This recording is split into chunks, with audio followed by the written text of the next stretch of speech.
Hello, hello, hello. Thanks again for tuning in to another awesome episodes of Building Legacies. We have a real treat for you guys today. And when I say a real treat, we have a real treat for you guys. So I'm honored to be joined with my co-hosts, Eric and Stan. Or should I call you Kashim, Stan? Or you can use either or. It's cool with me. Okay, I'm gonna call you Stan. All Let right. me stop messing with Yeah, yeah, Kai. you. Okay, okay. I'm running away from Kai. All right, so we're gonna stick with Stan. We're gonna All stick right. with Stan. And so, like I said, guys, we have an awesome treat for you guys today. I'm super excited about today's topic. And like I said, thanks again for joining into our podcast, Building Legacies, BLDNG. Again, that's BLDNG Legacies. Thanks for joining in. And so, our topic today, we're gonna be discussing the book, A Timeless Seller. This was Eric's idea. The name of the book is called The Seven Habits of Highly Effective People. And like I said, the seven habits of highly effective people. And so part of building legacies is educating yourself. And that comes with reading books, or listening to audiobooks. So I do that quite frequently. Like if I'm in my car, I might put in my headphones and listen to an audiobook while I'm driving to my destination. You can also listen to audiobooks while you're out exercising, walking, doing anything that you're doing in leisure where you can just put in your headphones and get like a chapter or two in. And so, while you're out exercising, you're depositing into your health, and then you're depositing into your mental capacity too. So, like I said too, this book is it has some fundamental principles of human effectiveness and enduring happiness and success. And like I said, you guys are in for a real treat because we're going to be discussing this book today. And it was Eric's, idea, the topic today. So I'm going to hand it over to Eric. I appreciate that. Thanks, Bridget. Salute to both of y'all, my co-hosts. Good to see y'all. We're back in action. Yes, And I'm excited. they don't know the struggles that we've been through, trying to get the message out to them. But, we was consistent and persistent, so we're here. Um, yeah, I was thinking about the book, The Seven Habits of Highly Effective People. I first got introduced to that book it might have been about 12 years ago. A friend of mine, he was, an avid reader. He had a lot of books. So I, picking through his library, I'm like, man, what's this right here? You know what I mean? I'm like, man, you've been hiding this from me? Because he used to always, give me literature to read.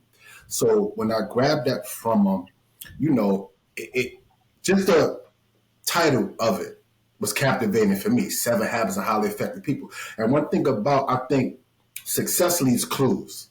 You know what I mean? It's like when you see that, people that are successful in whatever field of endeavor, you see that there are certain consistencies amongst them if you're observant, right?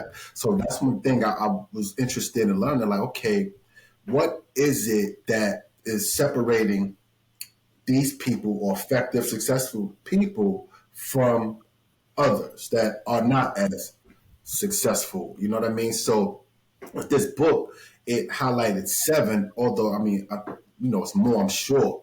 But I think the seven encompasses mostly a bunch of character traits that, I think individuals need to redevelop. And we talked about this a while back, Kai, some episodes ago, about character development. And we was talking about knowledge alone is insufficient. You know what I mean? Because I know a lot of individuals with knowledge, right? They sit and tell you how far the moon is from the earth and all that, right?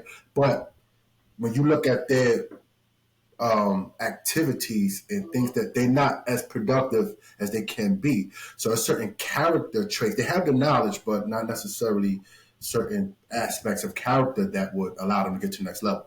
So when I read this book, it put things into perspective for me. So I just want to kind of get right into it. Like I said, it's seven. We know the first one is to be proactive, right? And being proactive is very important because I think most people are reactive, right? And they don't do something until they're forced to, something transpire, which it lights a fire up under them. And sometimes, whatever it takes, but being proactive is where, you constantly on top of your game.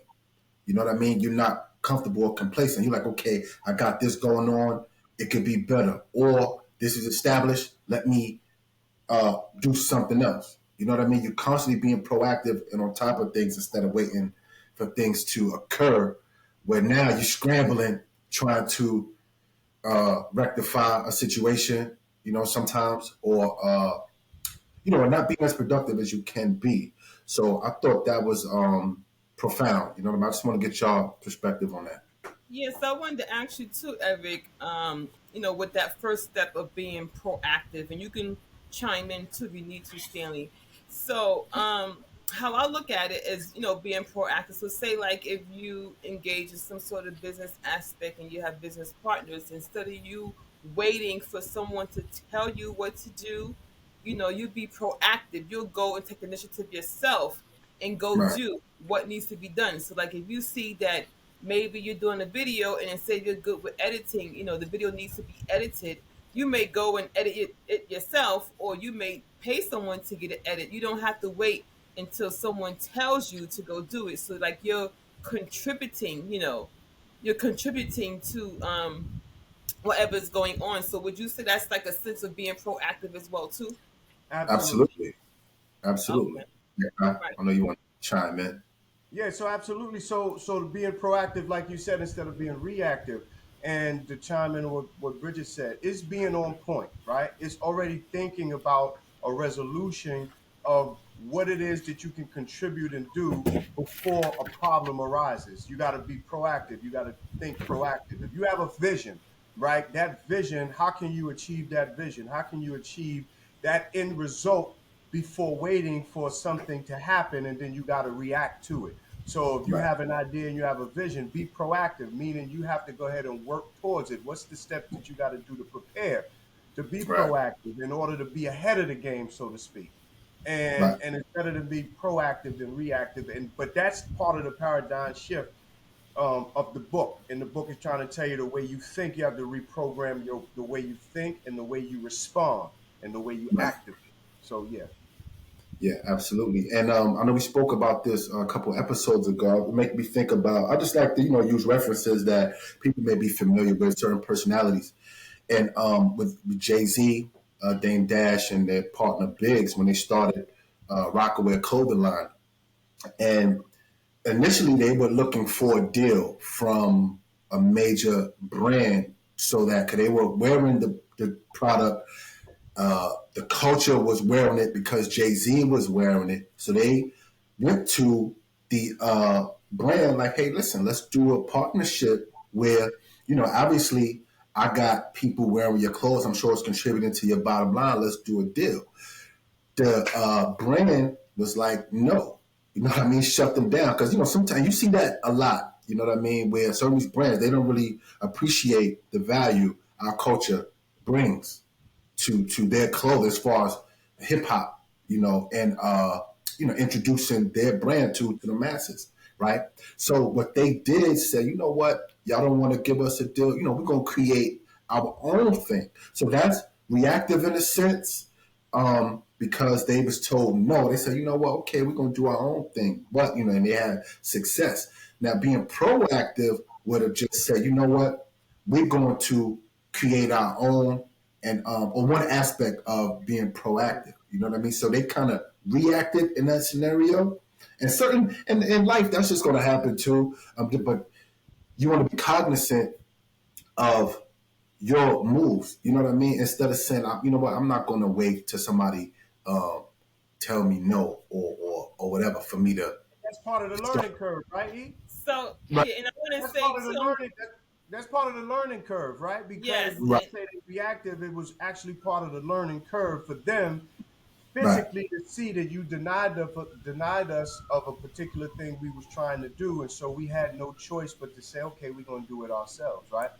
So what you're saying, the proactive stage is not even going through the learning curve. The proactive stage is preparing and preparation to say, okay, X is going to happen, Y is going to happen, Z is going to happen, and you already planning out those strategic situations before it even come arise, right?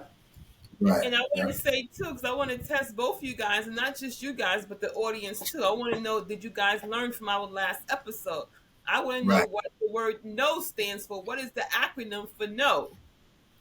You know I what? know it. I know you All know, right, you but tell. I was thinking about it today. I said to myself, no, because I was doing a video and I said no, but what does it mean again? What's the acronym? Well, And let I Eric answer it. Yeah, I'll answer it. It stands for, or the acronym NO, NO stands for next opportunity. So Exactly. when the door is closed in your face for whatever reason, they deny you for whatever, that's not to, shouldn't discourage you. Okay, you say, you know what, I'm just going to the next opportunity. You know what I And mean? that's what So, they did too. Right. They started their own brand. They was told no, and they went to the right. next opportunity, which was their opportunity, and they started their own clothing brand. absolutely. Right, absolutely, right. Yeah, and I committed that to memory. I was thinking about that the other day. That no, I never heard that before. So I said, "Wow!" And it's locked in now. You know what I All mean? right, all right. And I hope it's locked in for our audience too, okay? Because that's what you're here to learn. That's right. Say it one more time, me. What is it? No, next opportunity. So Next don't opportunity. get discouraged. And I had an experience. I know we don't have that much time, but I had an experience where I was being told no. I was going through lenders looking for financing, right?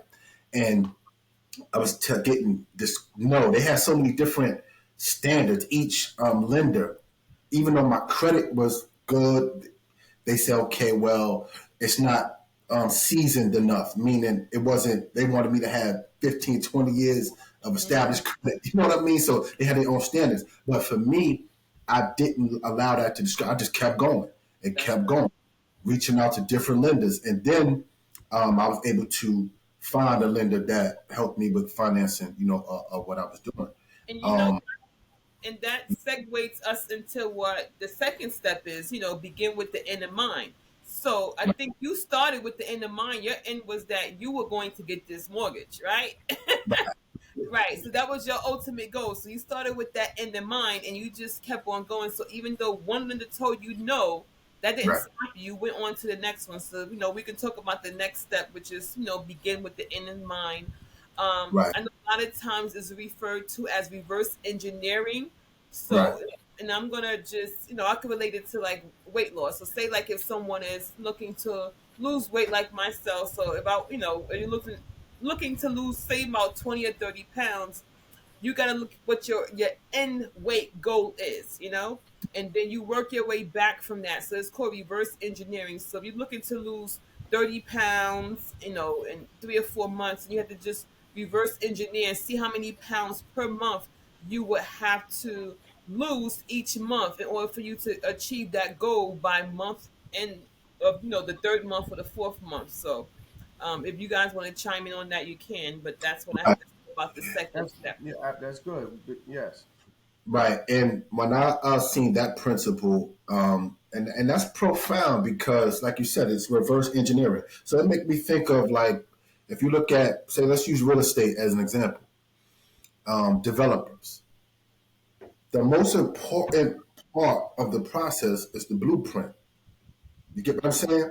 Now we understand the foundation and getting the actual structure built, but you start with the actual blueprint. So before we even lay a brick, you know what I mean? We have the blueprint design, the schematics to show, okay, this is what it's going to look like when we're done, right? Because if you did it reverse, you just start building, don't know what you're doing. You get halfway, don't know, you start trying to figure it out as you go. Create the blueprint first, right? Then, okay, this is the end result. You know what I mean? So you have an idea in mind of where you want to go. Then, like you said, you reverse engineer. Okay, now we start to lay the bricks. We start to lay the foundation, right? And then building the structure and all like that. So when I seen that principle, it made me think of just how important that is. And sometimes, like you have some people I see was popular. They'll use like a vision board. Like say if they got like some kind of goals they want to Yeah. achieve. It may be marriage, a car, a house. They create a vision board, right? And this is the goal. You know what I mean? So they have an idea in mind of what they want first and foremost, and then you know things. Ironically, it's like things start to materialize in your life based on the vision that you project out. You know, that's a whole nother conversation, a little esoteric. You know what I mean? But but when you begin to visualize vision, what it is you actually want, right? First and foremost, and then you start the process as opposed to the reverse.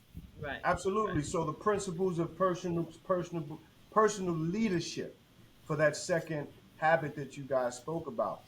I can use myself for an example because to be a leader, you got to be a good leader in every way. You got to have the vision that maybe no one else might not have. But how can you get someone else to see the vision that you see? Kind of hard. You got to be to lay the groundwork. You got to lay the foundation for them to see that what it is that you see. So you got to be able to. So great men or women or great people in leadership, they understand they have to begin with the end in mind. Like you said, what is the end goal? Not so much as how can we get there, but they're going to tell you, okay, I'm going to tell you, I want my company to be $1 million company by the end of the year. Then I can go back. I have an end in sight goal. That's what I Right. want to see. So how can I take everyone step by step to reach that goal? So that is the personal leadership that you have to deal with. You have to not only see that vision, but you have to be able to convey that vision individually, slowly to people at a time, but you have an endpoint. You understand? You have an endpoint that you got to get to. So that's personal development, and that's how you have to begin with the end in mind. Absolutely. Um, yeah. So the third one is put first things first, right? And it seems like just self-explanatory, right? But I think a lot of people have an issue with prioritizing, right? So when I look at that, it just look like prioritizing what's important. First things first. And I got a saying that I always use: don't put the cart before the horse. You know what I mean? Meaning, do things in accordingly. You know what I mean? Because sometimes we would get ahead of ourselves. You know what I mean? Sometimes, and the most important thing, which in that analogy is the horse pulling the cart instead of vice versa. So put things for prioritizing whether it's your health, as we spoke about previous episode, getting your finances situated. Family, relationships, just prioritize because sometimes we get caught up in things that just is irrelevant to our progress, and we prioritize that. Now, don't get me wrong, certain things you may want to party, you may want to go out with your friend. Okay, all of that's fine, right? After you took care of your business, Right. you know what I mean. And sometimes people they put this lifestyle of enjoyment instead of uh, wealth building, personal development, and various things that, in my personal opinion, I think supersedes those other things. They want that immediate gratification, and also too, in talking about put first things first, we have to take in consideration too the opportunity cost. So depending on where you are in your life, you may be focusing on specific things. So um like for me right now, I'm focusing more so on health, right? So that's going to take priority, so that if I'm focusing on health, I'm going to be spending more time on health, then I may have a little bit less time for something else. So, like that financial aspect, I may have less time for. So that's where the opportunity costs come in. So you got to Mm, determine, what stage you are in life and what's most important to you at that moment. For someone, it might be building family relationships. So they're putting that in the front, over, developing their finances or even within health. So there's going to be some sort of opportunity cost, and then something may not get as much attention as Hmm. what you're putting first, whatever is priority. So that's something to take into consideration as well, too. right. Hmm. Yeah. So it's personal management. That personal management is your time, right? That personal management, like we did the last episode, health is wealth. That personal management is like you said, you can't be wealthy. You can be, but boy, you want to stay healthy, you got to manage it. You want to stay wealthy, you got to manage your health, right? For me, even before I got this book, I was before I got it, I think I was beginning to practice some of the principles in the book without even really knowing, to be honest with you. Right. Because for me, Wow. yeah, for me, it's business. It's business, business, business. And even when we were young, running the streets, I didn't even really know that what we were doing was business. Yeah, we were hurting people, and that's a whole nother conversation. We shouldn't have got caught up in that. But if for me Right. personally, it's business, and even at the age I am now, it's business. And how can I leave a legacy and create something that's going to be outlasting so the generations behind us don't have to go through what we went through to be financially free, right? And Right. so in my mind, put first things first. For me, those are first things first, but I have a hard time with other people because that's so first in my mind. Sometimes I don't let I lose the average, I lose the normal things, Mm. arguments, right? I lose the normal things, the discussions and conversations. I feel like, okay, if that's not pushing the needle forward, I don't want to deal with it. You know what I'm saying? So it's like it's a balance you got to have there. But for me, it's business, and for me and the rest of my life is beginning with the end in mind, right? I'm Mm. definitely want to end this life with how I see that vision, and for me, that's a priority. So that's when I look at this book, I'm like, man, okay, I'm practicing something I just didn't understand or knew Right. what I was practicing. This book really puts it in perspective for you because you got to change the way you think. If you don't change the way you think, you just gonna stay in that. As you get old, you're gonna stay in that perspective. But sometimes, everything that you see is not what you see. Believe nothing that you see and half that you hear. You gotta really take your time to shift that mindset to say, I get it now. Right. And as we've been taught, you know, the thought is the cause of it all. You know what I mean? Because your thought, we know, is the precursor to your actions. You know what I'm saying? Excellent. It's the thought that precedes the action. You know what I mean? Which the action, you do something you do consistently now, that get infused into your character, becomes a part of your character. You know what I mean? And then we know as your character, that becomes your destiny. So it all stems from the thought. You know what I mean? So, and that take us back, well, to the next principle, right? Think win-win, right? Now, that's something that you have to be intentional about because in business negotiations, right? You ain't thinking about the other party. You're trying to think about how you're going to benefit from this transaction. And I deal with it all the time when I deal with businesses. You may go to get your car fixed or whatever. They trying to work you in there. You know what I mean? They not, and I'm trying to work them. I go there for whatever reason. My truck, I have something, I need a part. I know going in there that they're gonna try to overcharge me. They're gonna tell me I need something that I don't. You know what I mean? So I understand they're not thinking win-win. They're thinking about themselves and how to get over. You know what I mean? So I'm like, okay, I have to think about myself in that scenario, as opposed to we meeting and say, oh, listen, how can we both win in this situation where we both are walking away feeling satisfied and not feeling like one person or the other got over. You know what I mean? So when you're intentional about that, and as business, entrepreneurs, business people that we are, when we selling services and products, we don't just want to think take, take, take. I want to provide value to the consumer. You know what I mean? That's what I strive for. When you depart from me with whatever service I provided, whatever product that I provided, I want you to walk away saying, okay, I have something of some real value here.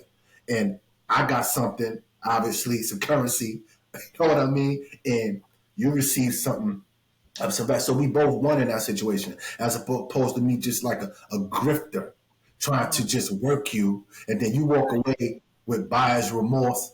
You feeling, like I got over. You know what I mean? So that's something I'm intentional about as well.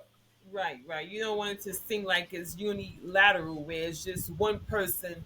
benefiting and the other party is not. So that's not what Right. win-win is. You want it to feel like both parties have benefit and they're partner way with that sense of satisfaction, Right. with that win-win. So that's what that's all about. So I agree wholeheartedly with that. And then it allows you to look at the situation, at a different level, because you don't feel that, okay, wow, I just gave so much to this person and they received a tremendous amount, from me, where you don't feel that reverse happen, to yourself. So that's definitely, an important step.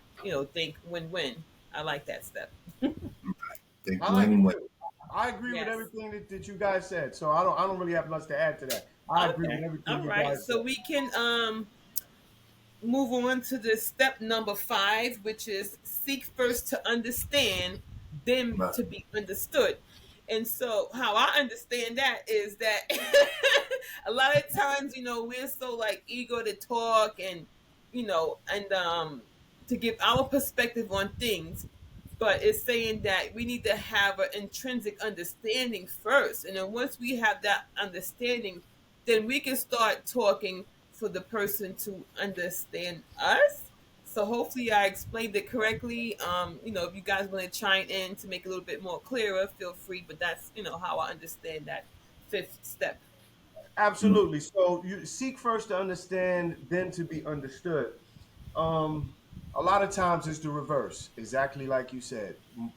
I'm like that too. So that's why I told you I exhibit the principles in the book. I want to talk, talk, talk. I want to get my point across.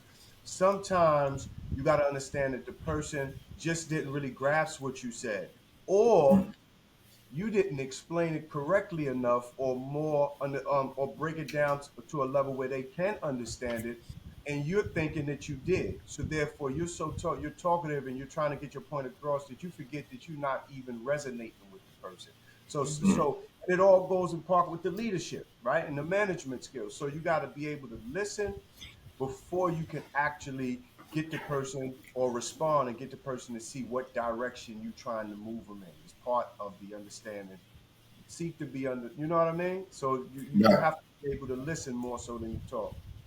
Yeah, absolutely. And like, just being an effective communicator will take you far in this world. You know what I mean? And understanding the value of listening more than talking, right? And listening to understand. Because what happens is when a person's speaking to you, a lot of the time it's probably unconscious. You're listening to respond.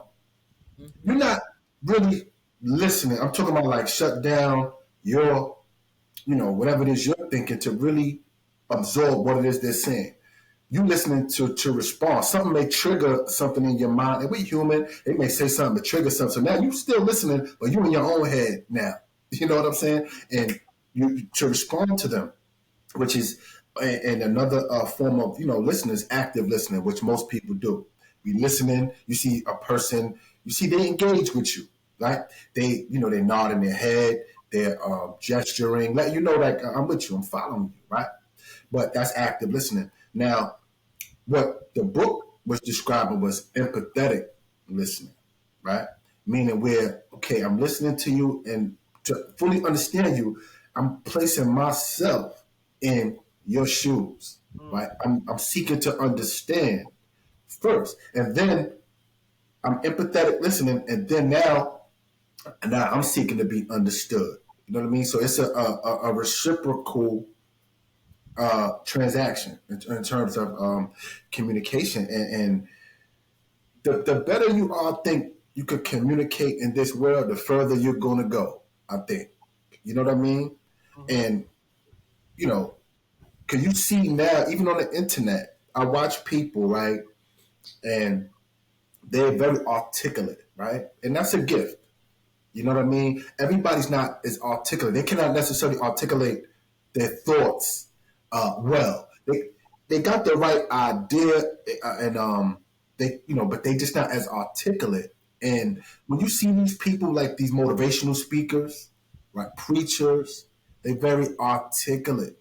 And the internet opened up a door where the better able you are at articulating yourself, the better able you are at attracting Absolutely. people. And a lot of the times, most of the people ain't even saying nothing. They just speak well. You know what I'm saying? But, but that's a gift that they have, right? So I say that to say just communication in and of itself. And if you want to be effective at it, seek first to understand, then to be understood. So that was profound as And well. you know what, That's Eric? I well must said. say you're very articulate. Okay. Yeah, that was well. Yeah, well said. Absolutely. I appreciate it. So we'll go to the next step. Step number 6: synergize. I like the way that sounds. Synergize. But I'll Nice. give it up to one of you guys to elaborate more on it. Yeah, I mean, I'll lead it, and then you can follow up. And like Kai, you got something to say? You could. Oh, okay, go ahead. I remember I was doing a speaking event, speaking to the brothers, and I actually was talking about synergy, right? The dialogue wasn't about synergy exactly, but it kind of made sense of what I was talking about. Whereas, but in this context with the book, they're just basically talking about all of the principles, right? These 7 principles, bringing them together, right? Synergizing them. So that's essentially what that means. When you synergize something, you bring in various parts together, right? And then creating something more of value more than they are individually. You know what I mean? If that makes sense. So it's basically saying the whole is greater than the sum of its parts. Right, Mm-hmm. right. Yeah. I like that. Yes. Mm-hmm. And I remember John Hope Bryant, guy we follow, we familiar, but I got one of his books as well. I would like for us to build on that too at some point, Financial Literacy for All. Yeah. But he says, if 1 plus 1 doesn't equal 3, right, then, you know, you in the wrong scenario. Like, what I'm saying? For instance, like Right. when, we're going to use our podcast as an example, right? It was me, Kai, we had the idea. We wanted to start something, bring some awareness, some financial literacy, some consciousness to, to the masses. We interviewed you, and you brought so much value to the podcast. To the information you brought. Kai had the idea. You know what? Let's include Bridget into make her a permanent host, which was a great idea. So now what we do, we're creating a synergy. So Hmm. uh, when we include, Synergy. right, you get what I'm saying? So now us 3 together is we're creating a more powerful dynamic than me and Kai or just us individually. Because we all are powerful in our own right individually.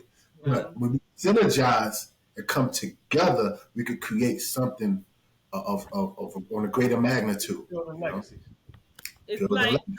that song where you can be a force by yourself, but then you're a movement together. So we are Ah, movement together. we So moved it that together. 1 plus 1 don't equal 3. That 1 plus 1 with us equals 4.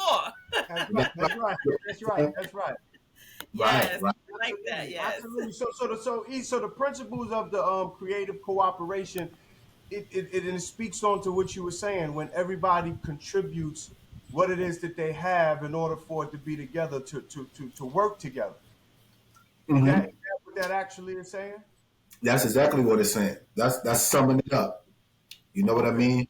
All We, right. we come together, we bring in our resources together and create Experiences. something.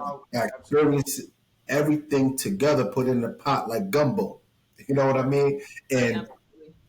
and from that, we create something magnificent. And I use an example which I told you I was at an event talking to some brothers, and I use this example in nature, right? Because the thing about nature, you can learn a lot if you observe like animals and stuff like that. And I'm really intrigued by that. Look at hyenas, right? If you're familiar, everybody know what hyenas. They like Yeah. wild dogs. You know what I'm saying? Yeah. I'm gonna How use they that move. story. I'm gonna take the story. I'm gonna use that story. Go ahead. Yeah, and it's deep when you really analyze nature, right? Or ants, whatever it is you observe, you can learn from them. Hmm. Learn from those animals. A hyena by itself can't really do much. It could attack like a little small thing, you know what I mean, and find something for yourself to eat. But let a pack of them get together. They take down a buffalo. You know what I'm saying? That's synergy, right? Right. By themselves, they'll do fine. They'll get something to eat that'll sustain them. But you know what? They move together as a unit. And Absolutely. us as human beings can learn from that. And it's funny how we the greatest of God's creation, human beings, but we can't figure that out. We so individualistic. Right. But this is another story that's been inculcated into us to be that way. That's another Absolutely. story. Yeah. But And, yeah, so, go ahead, Bridget. Some people know how to use it. Some people, and yeah. Right, the, Go when I was listening to you, Eric, with your story, it had me thinking about real estate. So, um, in real estate, you might see, like, wondering how people acquire like these big multi-unit buildings, and most of the time they're not acquiring it by themselves. So they either do like a joint venture or they do right, a syndication. Well, pretty right, much means that they come together, the individuals come together and pool their money together, and this is right. how they're able to go buy these multi-family buildings. It's not by themselves individually. So that's where that synergy comes in together. And so when Absolutely. people start pooling their resources together, their intellectual resources, their financial Mm-hmm. Right, resources, they're able right. to go take down these 100-unit buildings, and it's called a syndication, or they do like a joint venture. So when you was giving me that scenario, it had me thinking about how it's applicable to real estate, and it's so true what you're saying with the synergy. Yeah, that's 100% correct. Man, we could get so much further together than we Right. can alone. You know what I mean? And this is a proverb, an African proverb, where they say when spiders get together in their webs, they could take down an elephant. And you think about a little spider, right? A little spider, but you get a bunch of them in their web, they could take down something massive. You Hmm. know, so by them working together, synergizing, pooling their resources, they could accomplish so much more. Yeah. Right. And there's a saying also too: if you want to go fast, you go by yourself, but if you want to go Right. far, you go Yeah. together. Exactly. Actually, it's funny. I was just thinking that when you said that. I'm Yeah. familiar with that. Right. Yes, and it's so true.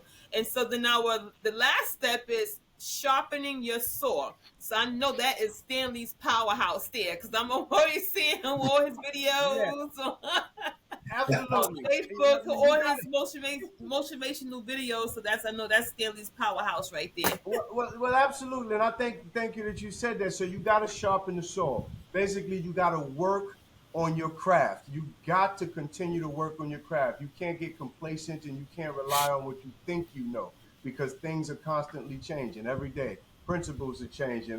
Behaviors are changing. People are changing. You are changing. Your attitude in life is changing. So you got to continue to sharpen the saw.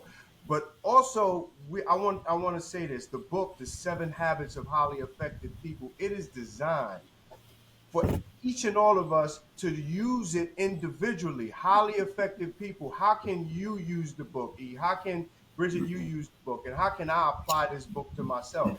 It's showing you that what makes this man or woman successful and this one not successful. Well, they are practicing some sort of principles that you're not. They're Right. practicing principles that'll make them successful, and they're balancing it out, right? Because you can't do Right. too much of one thing and less of another. You have to balance everything in your life out, whether it's the health, like you said, you balancing your diet out, whether it is if you going to work, you can't work too much overtime, you're going to be too tired. You got to get your rest to do that. If you're working on your business, you can't over saturate yourself with too much information that you're not staying focused on that one particular goal. So it's a balance in there. And yeah, you got to sharpen your sword. So that's why you see me every day putting the videos out, because the minute you Right. rest, the minute you Right. get rusty, the minute you rest on your laurels. So you have to continue to sharpen your sword to stay, on point. Right. And that make me think of actually this. It was in the book as well, but I was listening to Kobe Bryant, right,